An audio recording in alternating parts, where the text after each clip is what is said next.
Welcome to Causing the Effect, a podcast focused on the exploration of your mind, body, and spirit.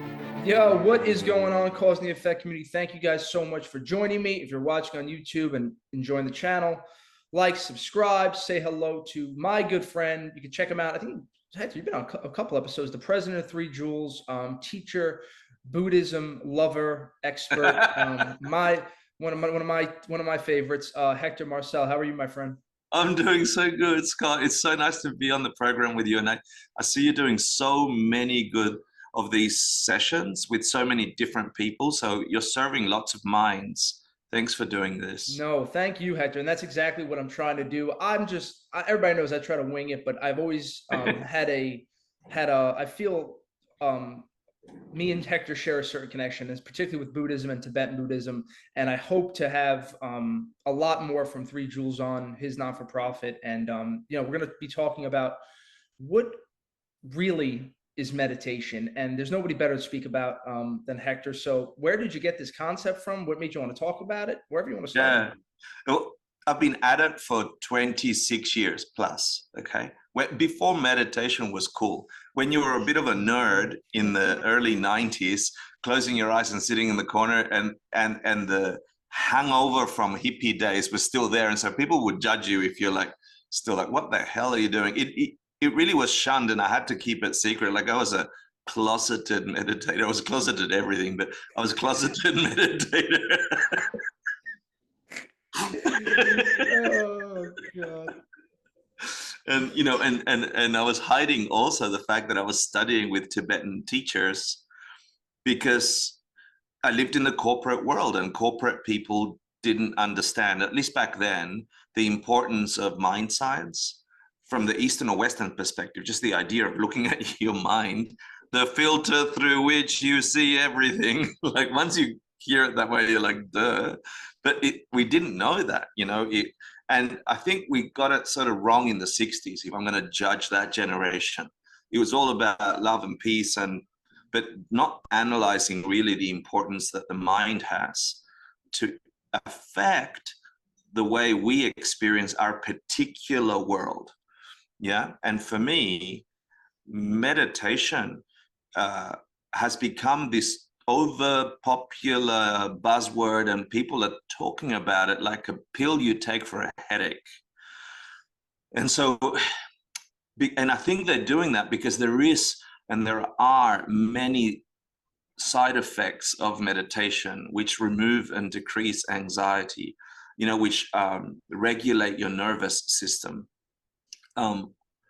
But they are side effects when looked upon from the Eastern perspective. And real meditation, the deeper reason to meditate, the deeper process of meditation, and where meditation will take you, has nothing to do with what most of us are talking about. And I still talk about those nominal side effects of meditation. And, I've practiced for 26 years, studied many ancient books from the sort of Sanskrit scholars and pandits, the Tibetans, who were like masters at meditating, and incredible biographers of meditation. So you get such rich content about 1,000 years worth of human minds looking at meditation and then describing very precise states of being and how you can get there and what will block you. And when you actually practice some of these, you're like, whoa, this place is infinite, my mind, right? This place is infinite. And what we're always doing is just reshaping the lens through which we experience the world. And that can only be done with some quietude, some relaxation of the body, so that you forget the body. You leave it in the parking lot, if you will. We're not investigating the body. Yes, the body will regulate while you're meditating because your mind is doing something else. And so the science, the Eastern perspective view of meditation is get to a point of concentration so still, but so bright and alert, not checked out, you see, so bright and alert that whatever you put in front of that mind completely shifts the way you are perceiving, experiencing, and being, and it will echo into your physical, therefore regulating your nervous system, etc., etc. And they have names for these states of being. So I wanted to, well, that's part A, all our misunderstanding and our false hope, because I'd hate to have people go, oh, I want to lower stress. I'm going to try meditating for 3 days. It didn't work. I'm just stressed and now I've got no hope. That's really what I'm trying to address with, let's talk about real meditation, which takes discipline, time, and we'll talk about it. But then also, I've had a teacher for 26 years that I still go to teach me both the philosophy, meditation, and a whole bunch of things. And I was with him 2 days ago, and he's like, it's time for a reset, Hector. We should, every now and then, throw almost everything out, which you can't really, start again, start afresh, go back to 10-minute sessions as if you don't know anything. And I'm like, damn. So, oh, I got it here. So I bought myself a bunch of seeds, because these are seeds I put in my mind. And he said, do 10-minute sits. And so I'm putting the date of every 10-minute sit, and I'm waiting for the glass jar to come, and I'm building up a jar to have a physical representation of every seed I'm planting in my mind, and let it grow through the month of September, October, November, December, and see how many powerful imprints, sharp and focused, I'm putting in my mind. So he's asked me to reset my meditation practice like you do a major overhaul on your vehicle. You know, if your car is 26 years old, you probably need to do maintenance. Wow, that is such an interesting thing. Now from that perspective, do you think that almost your mind was too cluttered from that perspective, and it's just time to kind of recenter and reset in a way? What it's going to do is, there's some parts of my mind that I have habituated through meditation that will, by nature, will just come when I close my eyes. 26 years of sitting down, closing your eyes, already some inertia is there. So I can't stop that. Yeah. But what I'm doing is I'm going, shit, you only got 10 minutes. So make that very powerful 10 minutes and just focus like never before without being tight, right? By making it count. So what it will do is it will highlight the things that are strong inertias from my 20-something years of practice. It'll give me an opportunity to feel like I'm doing it fresh, which means I will see things I wasn't seeing, just because, you know, like if you walk into your room every day and you don't change anything about your room, you begin to take things for granted in your room. Yeah. And if I dare you to walk into your room and look for something you haven't seen before, I bet you will find it. You know, next time you walk into your room, look for something you hadn't paid attention to before. And your mind will go, oh, I didn't notice the bend of light that way. I didn't notice that the window did this. Just because you asked your mind to look for something new, your mind will give you the something new.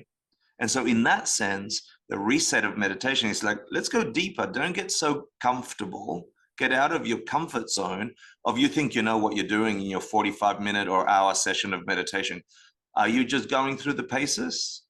Is there something new? And so the tightening and the refresh is inviting my mind to find something it was missing or taking for granted. And it's really working. Like I feel like I'm meditating again, but I've got inertia of 20 years behind me. So what I'm experiencing is way deeper. It's sharp, it's bright. It's like, I feel like I'm on fire in this meditation. Where did this come from? And, you know, I want to highlight another thing. Get a teacher. You know, to have a living person guide you, mentor you, coach you, that you trust, that you understand, they know their stuff. You don't have to like them. Sometimes I can't say I like my teacher, you know, but you got to like what they do to you. It's like, you may not like your doctor, but if they're an expert in cancer and you got cancer, you're going to listen. You know, like I remember the doctors my mom had when she was passing away. Who cares whether they were nice people or not? Like, he knew his stuff. We trusted him. I did his instructions. He extended her life for a bit. You know, like it was that, get a teacher that can guide you and then follow their instructions. You know, and I'm lucky to have my teacher for 20-something years, still vibrant in my relationship with them. And so to have them know precisely what to say, you know, I'm a 55-year-old guy. I'm stubborn, I'm stuck in my ways. Lucky for me, I've got this relationship with someone that I trust. And he just had to say one word. He knew exactly what would brighten my mind. And it feels stunning to have a mentor like that, you know. Yeah, and I think that that was something we spoke about a couple months ago when Hector and I were talking about kind of like that past the beginner level of meditation. And I think in today's day and age, it's kind of like a new thing for people, this new age meditation. And everybody's picking different things, and it's all, but we're all trying to get to the same point of, you know, Wu Wei, enlightenment, whatever you want to call it. But I feel the quickest way to get to that place is with a teacher and picking one direct path, be it Buddhism, Hinduism, pick your poison, but then going directly kind of at it with somebody who's done it already. It makes perfect sense. Yeah. Did I tell you the first time, the reason I got stuck doing this Buddhism thing? No.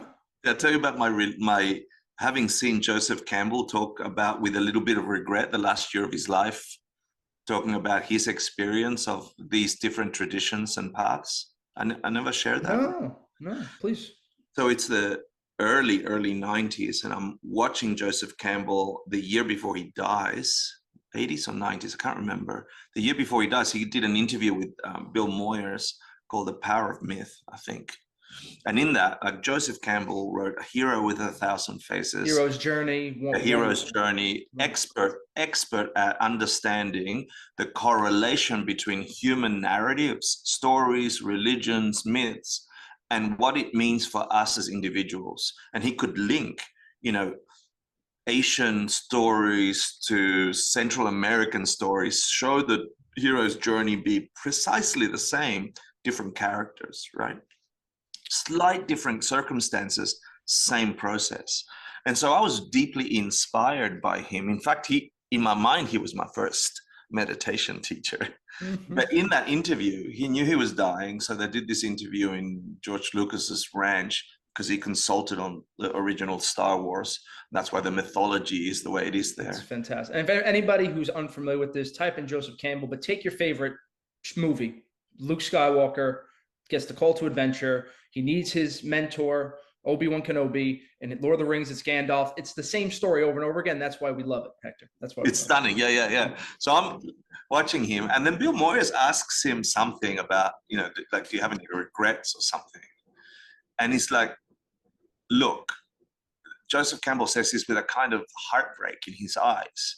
And so I sat up to listen. He's like, look, I've dabbled in this tradition and that tradition and this mythology and that mythology. I've touched many of these things. And then he says these words, which until I heard them meant nothing to me. He says, but I'll never have an experience like that of a saint, because I haven't gone deep in one of these traditions. I've surfaced each one of them. I can tell you their commonalities. And with regret, he's like, I'll never get to have an experience like that of a saint. And the first thing I thought of is like, this dude, like a professor, Ivy League professor, like consultant to everything, thinks that you could become a saint. What the hell? Like, he thinks that state of being, forget the wings and whatever, like, you could, out of all the possible states of being on the planet,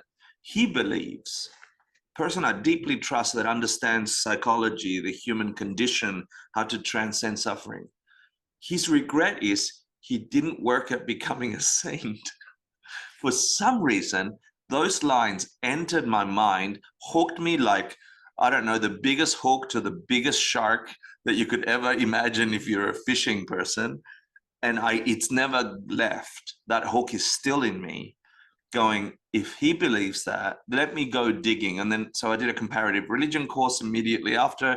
And then Buddhism came to me, and I'm like, well, maybe I'll just follow the lure. And having had these coincidences around Buddhism and Three Jewels, I met Three Jewels on opening night, days after I heard Joseph Campbell said that. And I'm like, this is a little bizarre that the hero's journey is unraveling before my eyes. Yeah, I know how you got to Three Jewels. I never knew that it was connected to Joseph Campbell. Isn't that funny? And I think Hector advised me on this last time, is that you have to go with what feels right. There's no selling with Hector. It's none of that. It's just go with the person that you can trust, because you need you need to have that bond with the person to be able to put your Yeah. trust in them to get yourself to that level of being, or whatever you would like to call it. Yeah, and the problem for us, I think, in the West, like for me in particular, I have pride. Like we think we have to be number one. We think we know everything. We're sort of psychotic like that in the West. I know everything. Don't tell me what to do. You know, I'll figure it out. I'll invent my own path. Blah blah blah. Like we all have that impulse, and then at the same time, in our private moments, we're like, shit. Someone tell me what to do. I don't know where to go. Like we don't see that. Please tell me what to do. Don't tell me what to do. Please show me the way. Don't show me anything.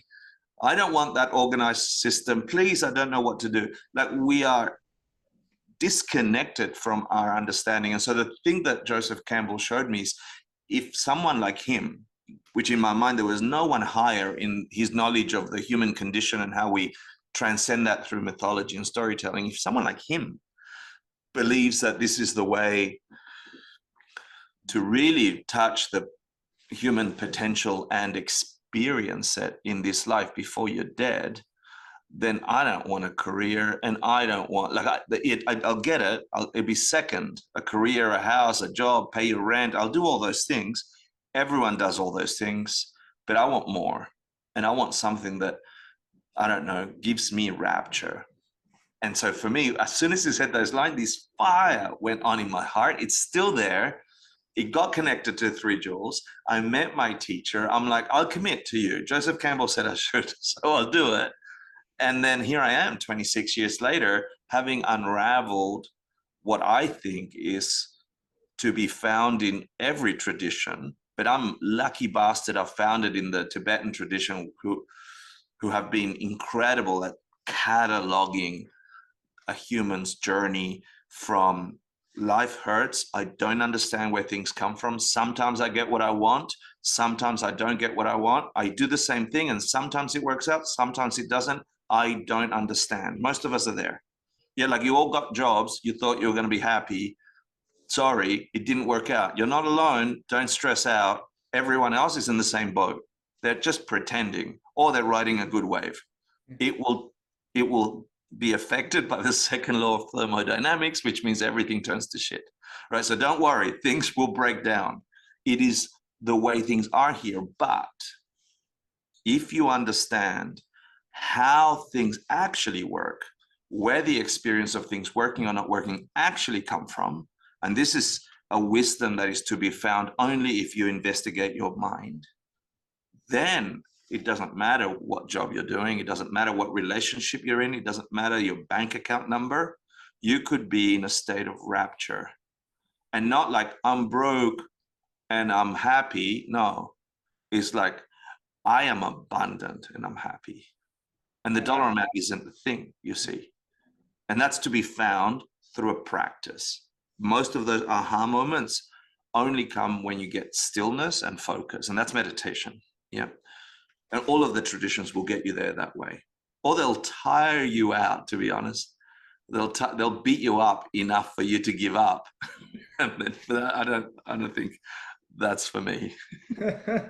Now that feeling of rapture, that day one at 3 Jewels and that fire going on, looking back at that 26 years ago, and even is the journey what you expected it to be? No, and it still isn't. Yeah. You know, there's still a part of me that wants something to appear a certain way, but therein lies the problem.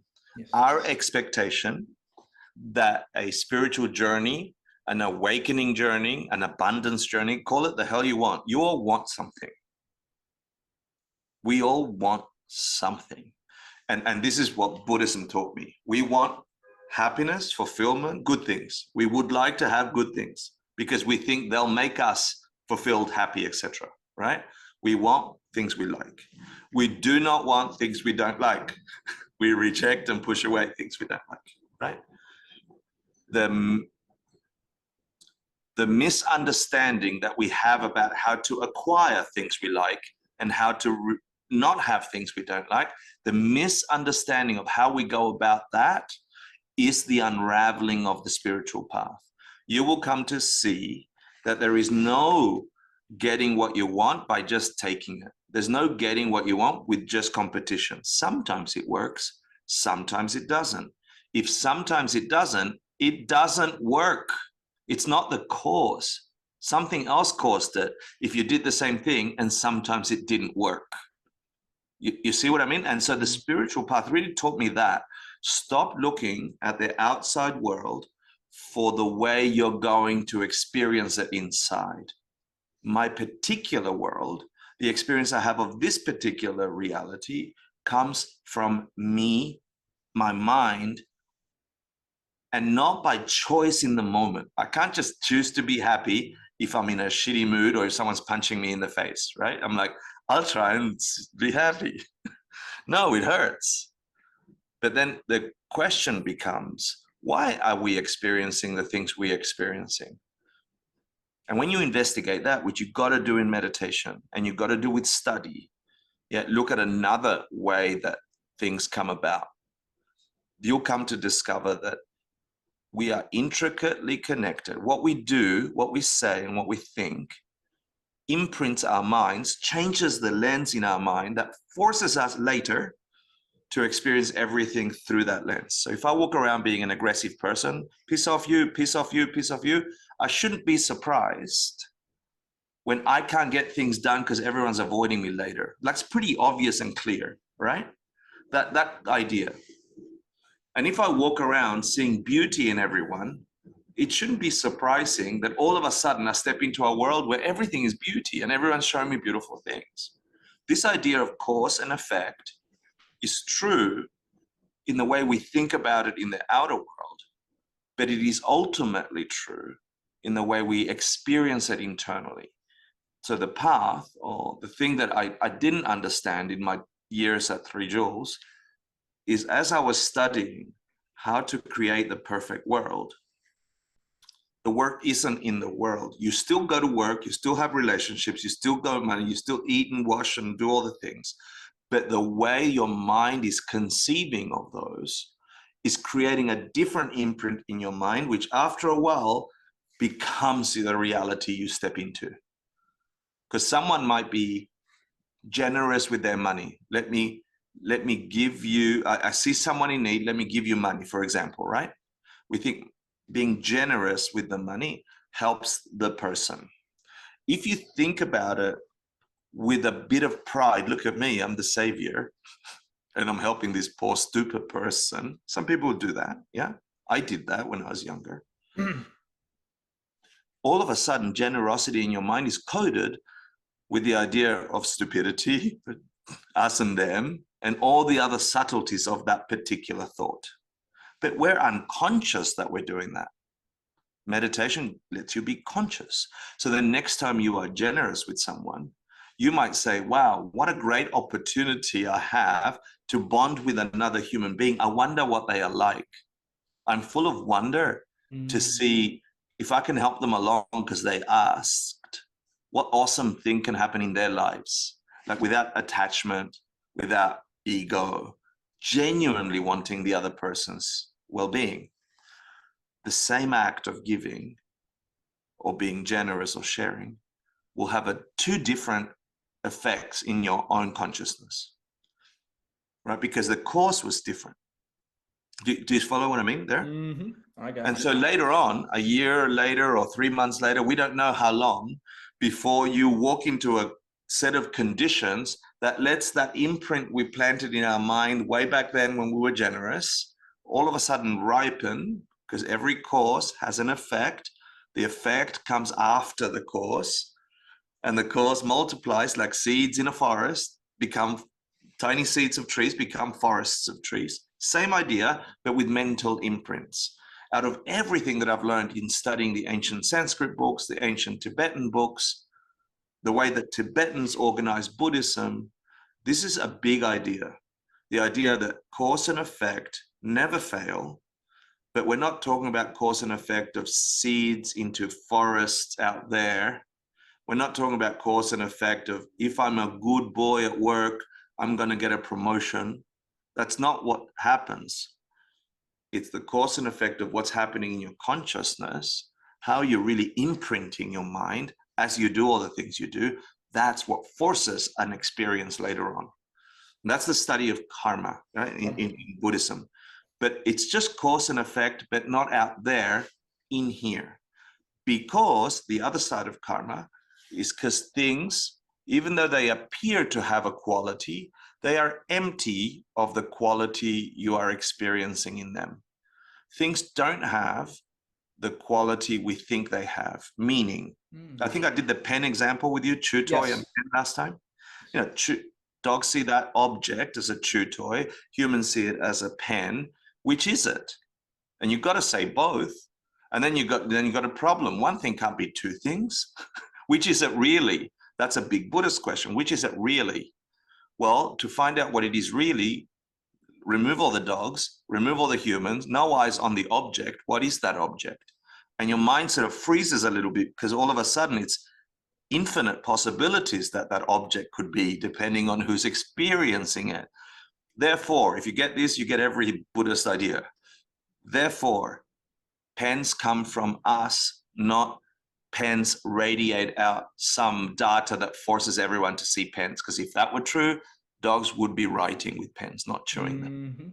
Yeah. So there isn't anything in the object that forces the experiencer to have their particular experience of that object. No, that's coming from us. That means that object is empty of penness or chew toy-ness. It doesn't have that nature, but it is a pen for humans and it is a chew toy for dogs, but it's neither by itself. That's all that emptiness means. Because of that fact, then we get to the real cause of a pen or a chew toy. It's us. What the hell? But I didn't choose pen. I wanted something else. Doesn't matter. You got pen. Better go find out why you got pen. And that is to do with human imprints in our minds or dog imprints that make chew toys. It's funny because in Buddhism, it's not that a dog has 4 legs and fur. That's not a dog. A dog is a being, a mind that is forced to see a chew toy. They are projecting a particular world that makes you a dog or an animal. And you're sorry. Go ahead, Hector. Go ahead. And you're forced to experience a different world that makes you a human. It's not that you're a human because you got a lung and 2 arms, and 2 legs, whatever we humans have. It's a cool idea. It's an upside down idea to what we think. We believe in Western worldview or current modern worldview, we believe the stuff out there really exists, but just a little bit of investigating, if it really existed, if that object was causing pen, was the source of penness, dogs must want to write on it. They wouldn't want to chew on it because they should be filled with pen information. And we miss it. It's so simple. We're dumb. We miss it. And as soon as you see it, you're like, damn, I have to agree with this is an unshakable logic and argument that it must be coming from me. Then the problem starts. Well, how do I make things happen? Because if it's true of pen, it's true of a lasting relationship. It's true of a happy experience. It's true of dulce de leche ice cream feeling amazing, right? Because some people can have dulce de leche ice cream and hate it. And to me, they're wrong, but it's their mind. Because if dulce de leche ice cream by its own nature forced everyone to love it, then that's a different world that we live in. The real world we live in is the world whereby our minds create our experience.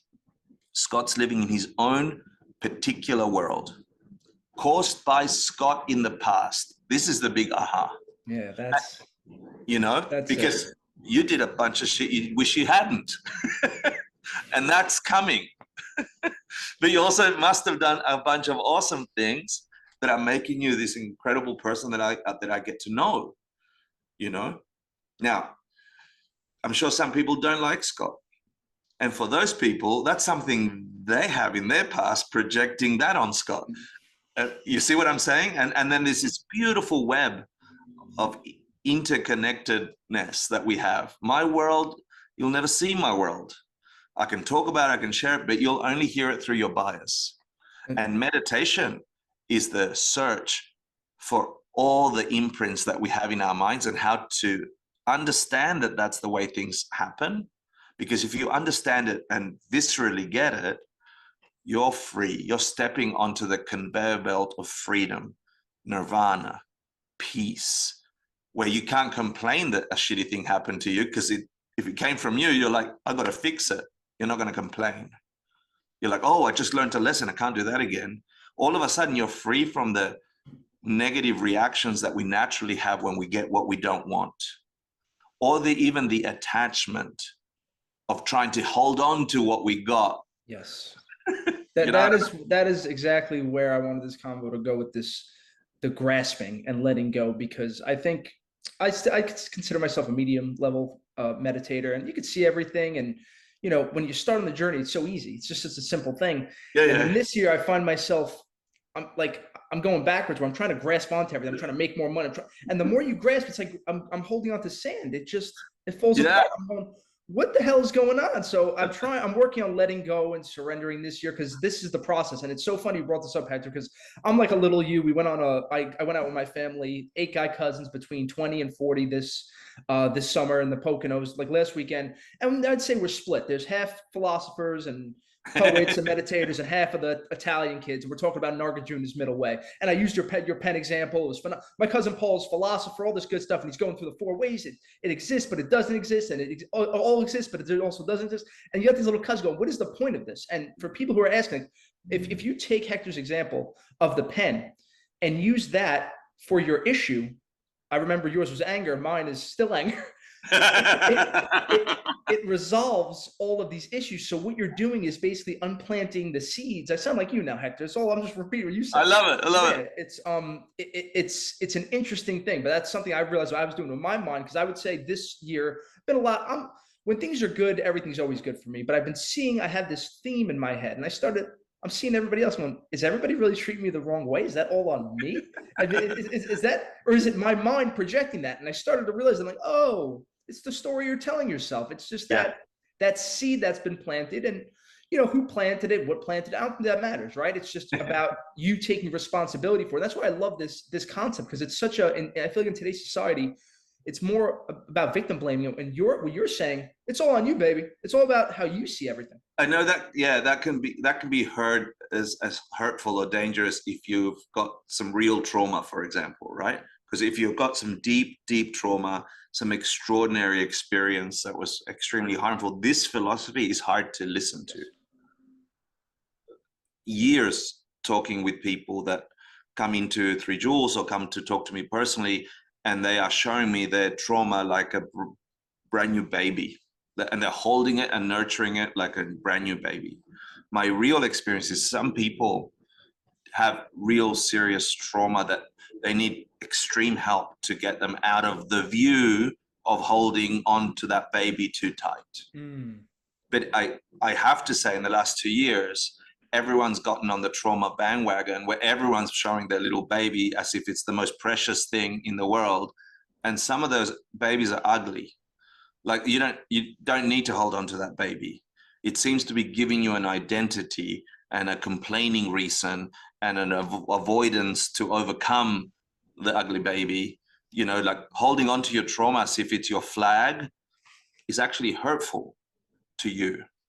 And that's hard to say to someone who's addicted to holding on the trauma. There are people that have been deeply traumatized. I was talking to a psychiatrist the other day who is working with veterans, and the stories I hear from him, you know, about some of the themes in his client base, compared to the stories I hear about people being traumatized because their boss talked to them too loud or something, you know, or didn't recognize something about them.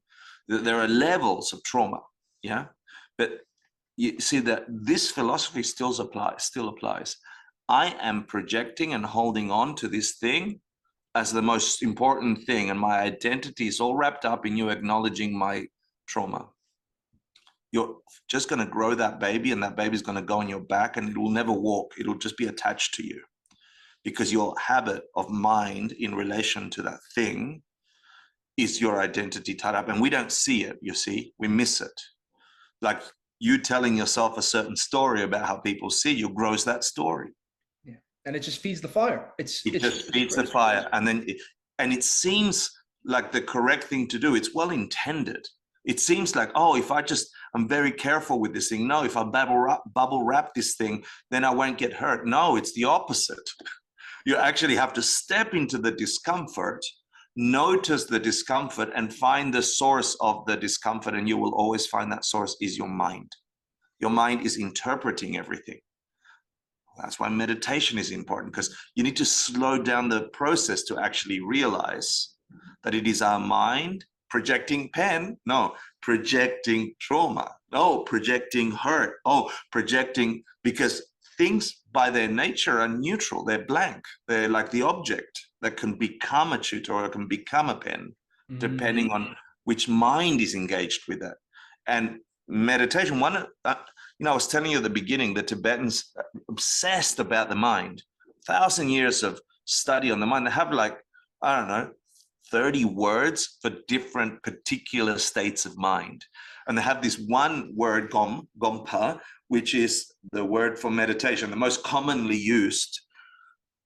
It's bhavana in Sanskrit, yeah, gompa. It just means to habituate. It emphasizes the idea of bringing the mind over and over to the same idea. No one likes me. No one likes me. Everyone hates me. So now you're putting that image in front of the mirror of your mind, and your mind is now only used to seeing nobody likes me. Next conversation you meet with a stranger, your mind has the propensity to label upon that conversation, there's some evidence that they don't like me, just out of habit. Gompa, yeah?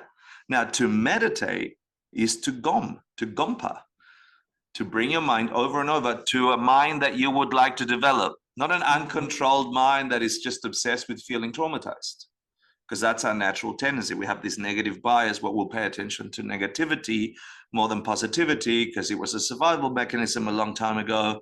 And now we're addicted to seeing shitty things, obsessed with seeing the problem. And when we can't find a tiger that's going to eat us, we're going to find the next person doesn't like us.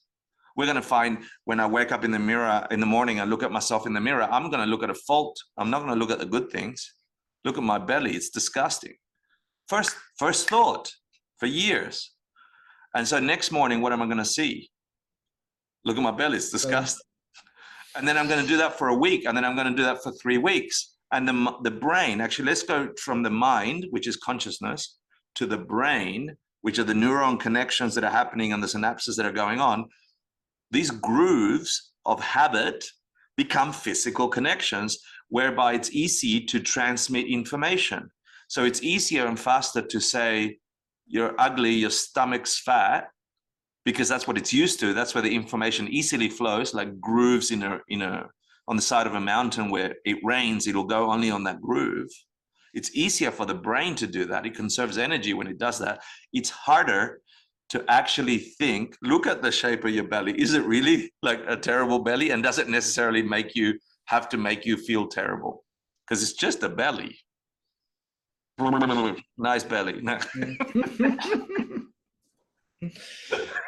Yeah, Hector, you are echoing my issues this summer. That's the truth, man. Oh man! Notice how the camera goes from here down, right?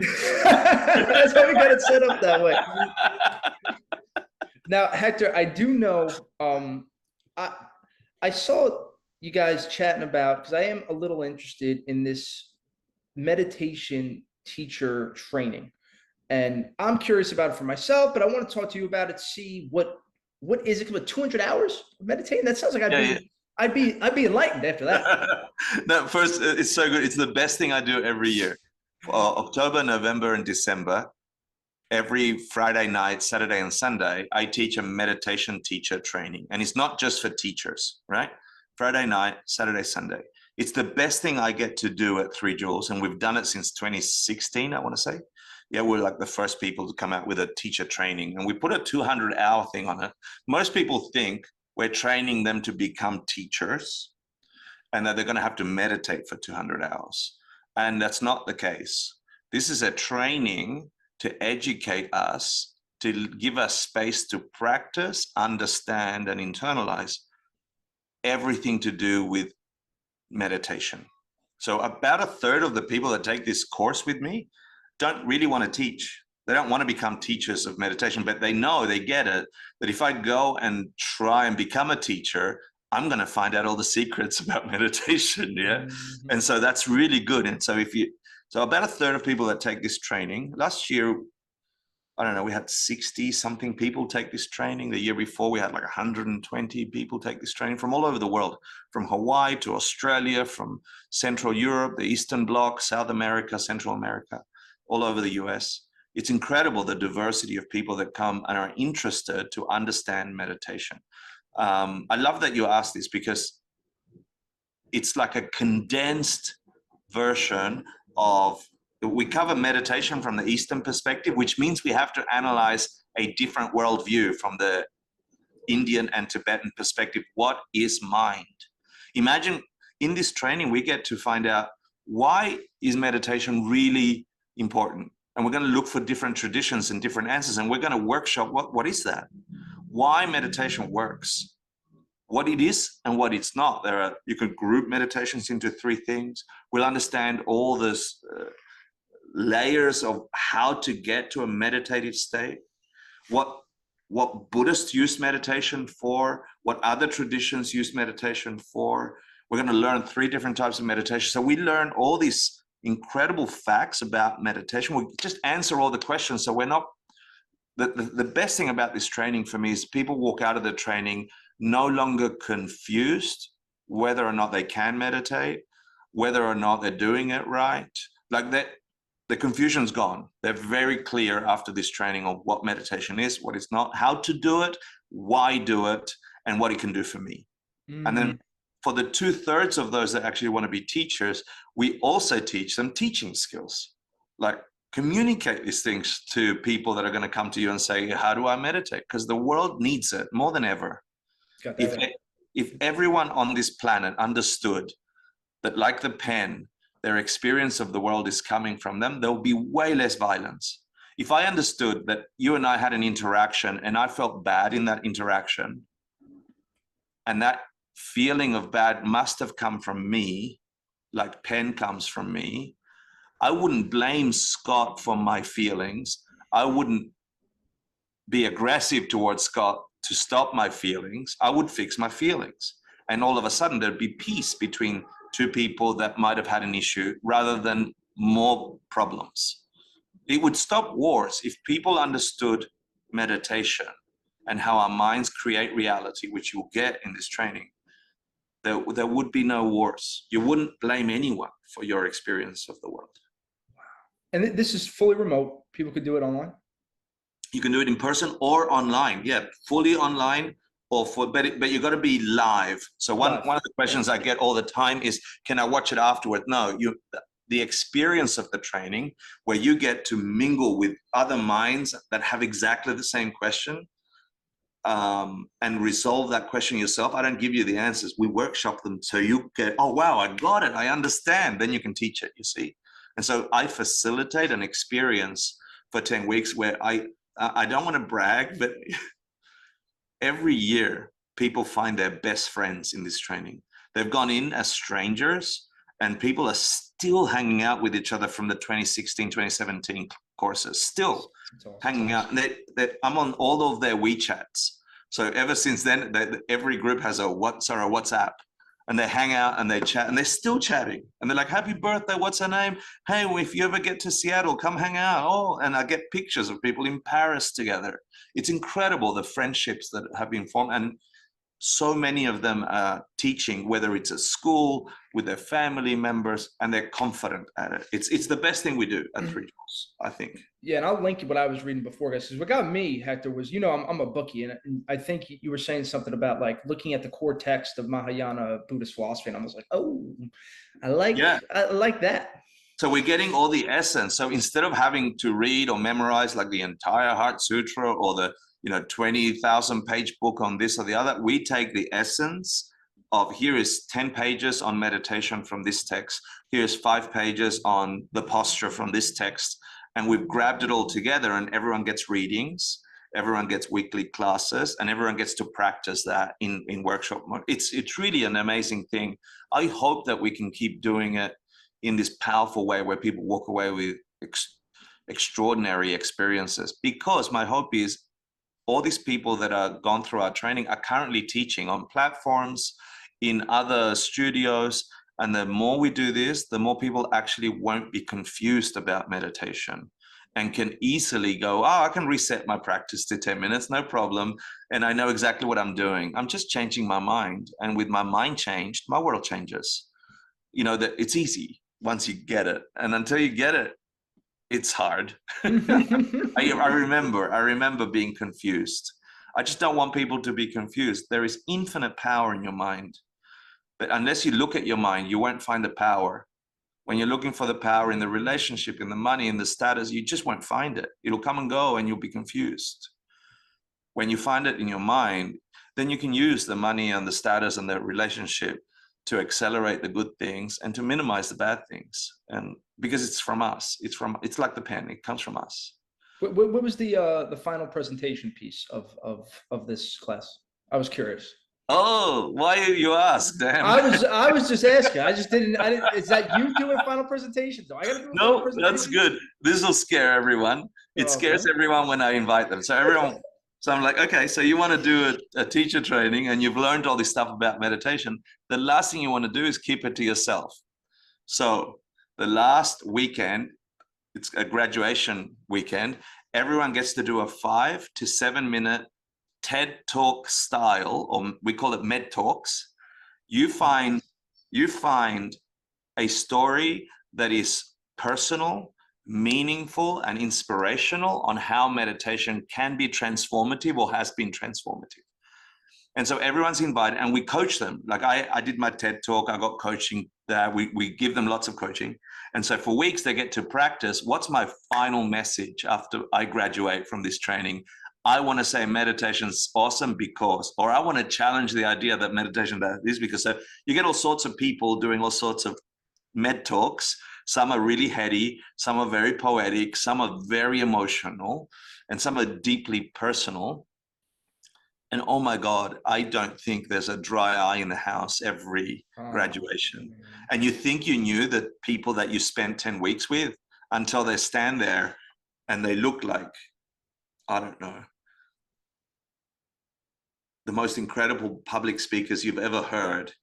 And people are like, damn, where were you hiding all this time? I want to hang out with you for the rest of my life. Some of the stories are incredible. You can check them out on 3 Jules' YouTube channel, I think, or on our Instagram. I think there's a reel that is meditation med talks. And some of them are like, please. These are people that just came from their jobs and decided to do a 3 to 5 minute. This is what I think about meditation. All of them inspiring. We'll coach you. Don't get scared, okay? If you do the training, I promise. I'm doing some stand-up comedy, Hector. I'm gonna go up there and make people laughing. So I'm ready to go. That's why I get to talk. You're like, I'm ready. Yeah. Oh my God, Hector, dude, thank you so much as always. Everybody, you could find the information on the teacher training below, on Hector's Instagram, on the website, whatever. If you reach out to Hector on Instagram, he'll answer immediately. He always does for me. If you want me to connect you, just reach out to me, whatever. But that's it, Hector. Thank you so much. It's always nice. It's really always a pleasure chatting with you. Keep inspiring. Every time I talk to you, I feel up and excited because I know you're helping so many people. And if you're addicted to Scott and causing the effect, please share it with other people. Because no, really, it's building community of awareness. It's easy to just sit around and do your normal every day, but invite other people to connect with what Scott's doing, because you're bringing a whole bunch of philosophies and ideas, and I'm sure they'll all meet someone's needs. Yeah, so your friends might need it. Thanks for doing this. And if you're listening, then thanks for actually tuning in. If you made it this far, something special in your mind. They made it. You motherfuckers better make it. Seriously, thank you guys for the support, for all this growth on the YouTube channel. Like and subscribe. For everybody listening, just keep doing what you're doing. I don't even, Hector, it just keeps getting bigger. I'm just like, yo, thank you guys. Thank you for believing in me. Thank you for Hector and the great guests. As always, stay safe, stay positive, stay blessed. We'll talk to you later. Bye-bye.